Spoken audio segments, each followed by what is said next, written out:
How are you today? The doctor says, I have bad news and very bad news, he said to the patient. And the patient says, what's the bad news? The doctor said, you have 2 days to live. The patient said, well, what's the very bad news? The doctor says, I forgot to tell you yesterday. The policeman stopped the young lady, and he said to her, your license says that you should be wearing glasses. And she says, well, I have contacts. And he says, well, I don't care who you know. We are finally up to page 84, the next to last page.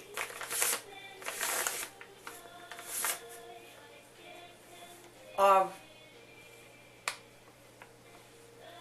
our reading about Buddha Gautama, 500 years before Christ, from the book Men Who Have Walked with God, written by Sheldon Cheney, in the year 1945, published by Alfred Knopf. And I think Buddha, or somebody, mentioned the 4 states of vision on the way to final ecstasy, or perfection. Well, let's cut out the final, because we don't deal with the final, right? We deal with the present. But we deal with ecstasy, and we'll deal with perfection, and we know what brings ecstasy. Happiness. And what brings perfection? Ecstasy. Happiness. The first is the state of seclusion. What's that? You go all by yourself? In which one puts aside the last traces of sensuality and desire.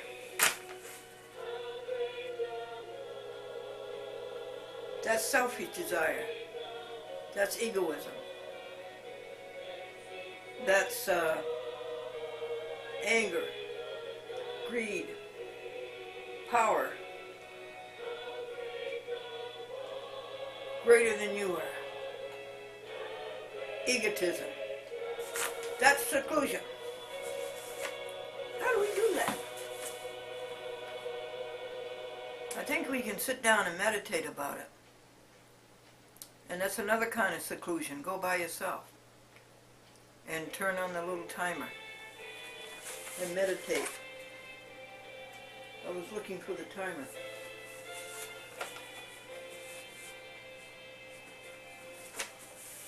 I got a packet. These bottoms are filled with SD cards and microcassettes and AAA batteries and AA batteries, but no timer. I was going to show you an example of it. You set the timer for 5 minutes. You put a cloth over your eyes to shut out the light. And then you just meditate. Why, it's amazing what comes to you. You've done that, haven't you? You know. Yeah, you could probably tell me about it. The second is the state of utter tranquility, seclusion, exclusion of all desires, and then tranquility. Well, that only follows by common sense, doesn't it? If you don't have any desires, naturally you have tranquility.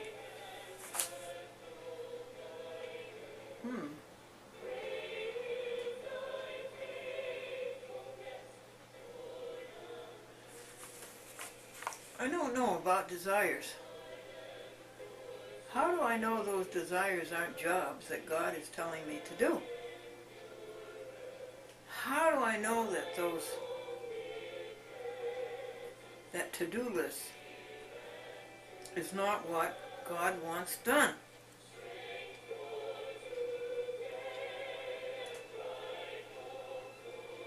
And I have a desire to help people. And I have a desire to help animals. I have a desire to clean up that mess that the farmer left. He went away and left a barn full of cats.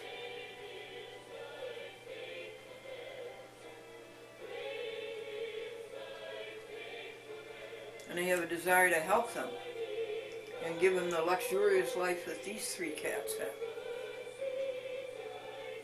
Well, that's right. That's not wrong, is it? I guess they're talking about selfish desires. Your desire for money, desire for food, desire for drink, desire for dope. I guess that's what they're talking about. Yeah. Back to the top. Back to the drawing board. The states of vision on the way to final ecstasy or perfection. The 4. The first is the state of seclusion in which one puts aside the last traces of selfish desire. I'm going to change the words. And the second is the state of utter tranquility. The third is passionless immersion in spiritual gladness. There's our word. There it is, gladness, happiness. We say it's happiness. We meditate about happiness. The happiness that we have, that God showers on us.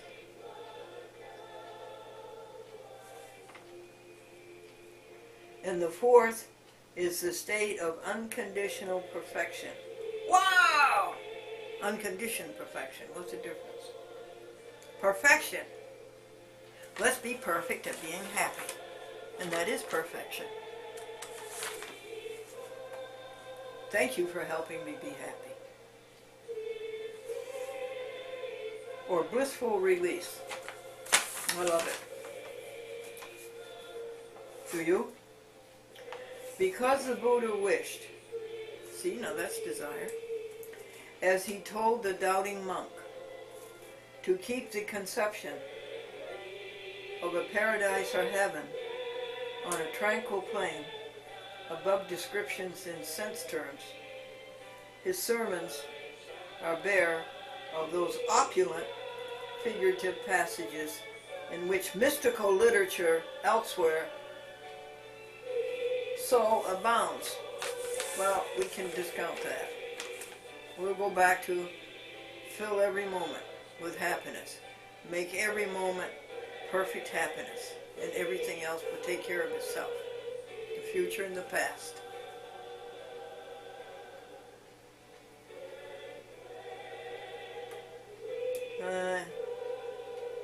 I found enlightenment. That's good. I have shown the noble path leading to the city of peace. Well, just peace. The lines are part of the sermon on the goal, quoted earlier, that ends, "This is deliverance, salvation, and the bliss of heaven and life everlasting." Well, I'll take salvation and bliss. No question about it. Happiness is bliss. Happiness is salvation. The mind harks forward 24 centuries to the words of an English poet, and here it comes, William Blake. And this is good, Chini. This is very good that you tie together 24 centuries between Buddha and the English poet William Blake, a great mystic.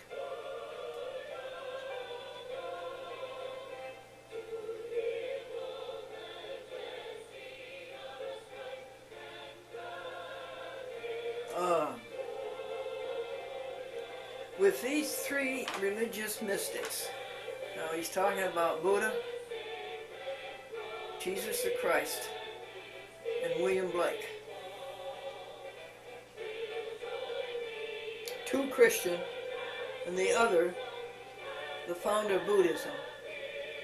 There is infinitely more of identity than of difference. Hallelujah. I say that over and over again. There's just one teacher. They're all getting the same truth. No matter when they live, no matter how they say it, there's just one truth. Who is their teacher? It is God. When Blake, the Christian, cries, "Annihilate the selfhood in me," he completes the line addressing God with the supplication, "Be thou all my life. Be thou my vision, O Lord of my heart. Not all else to me, but save that thou art. Thou my best thought by day or by night. Waking or sleeping, thy vision my light. Be thou all my life. Annihilate myself so that I may disappear in thee." The way of expressing the prayer is Christian. But substitute the word nirvana for thee, for God. And the sentence appears, a paraphrase of a dozen statements from the sermons of the Buddha. I couldn't agree more. I could not agree more. What do you say? There's just one God. There's just one truth. I see no dichoticism. I see no conflict. I see nothing to argue about. And we funnel it down to something we can understand. Happiness. Just be happy and give happiness to others. We're on the last page. Does that make you happy? That's what I tell my TV audience. The Chat with Glenn always has a happy ending. Everybody is glad when it's over. The burning away is identical. Cleanse, purify, sear the senses. Let the world of sense cravings, of desire, of lust, be consumed. That's the world of selfishness. Cauterize the soul to rid it of the infection of self, ego. Burn away the passion for possessions, the carnal craving, the brutal reach for power, the greed for fame. Purify man of covetousness, cupidity, envy, anger, egoistic pride. When the flames die down, there will be that other enlightenment. There will be that other extinguishment. The emergence of the individual in God in the one case and in nirvana in the other.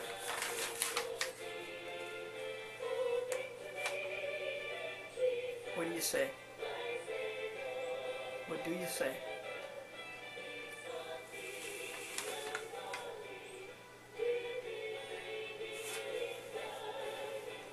Two more paragraphs.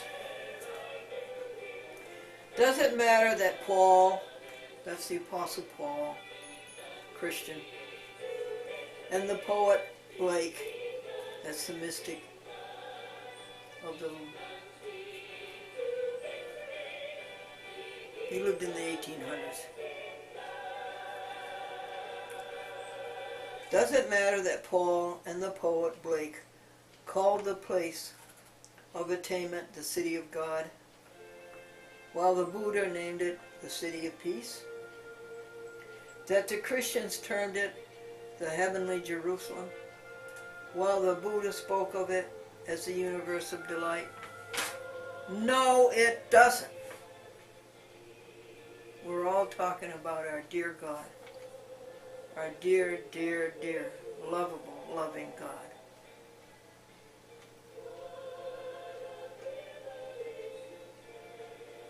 And in plain Anglo-Saxon terms, we're talking about happiness.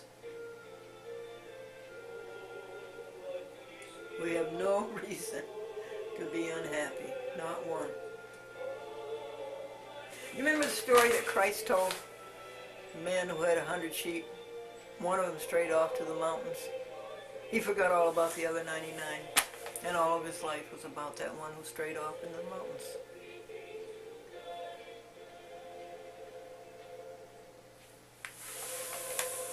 Don't you dare let one incident or event or happening take you away from your 99 other blessings. Last paragraph, folks. The Blessed Buddha was one in an unending line of seers. You know, you and I are sort of seers, aren't we? We're seeing happiness as the only thing to do, because it's easy to understand happiness. It's not esoteric. You don't have to be one of the initiated few to understand happiness. We all understand it. Cats understand it. Birds understand it.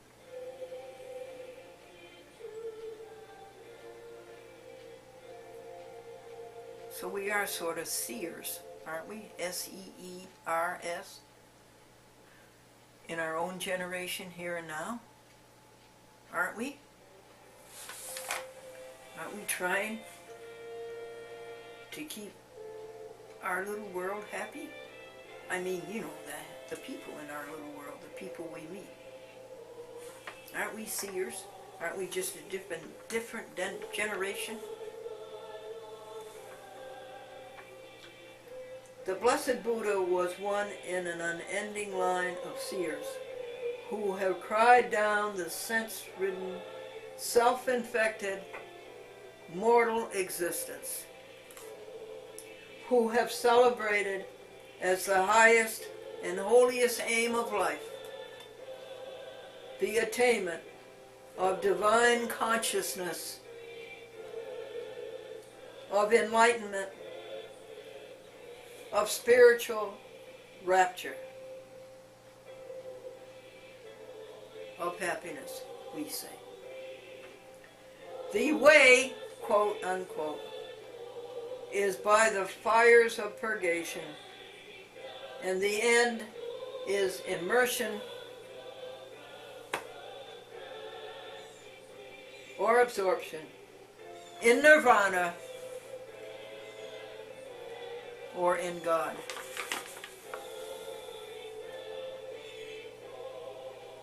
I love it. It's oneness. It's oneness. It's no dichotomy. It's oneness. That's happiness to me too, right now.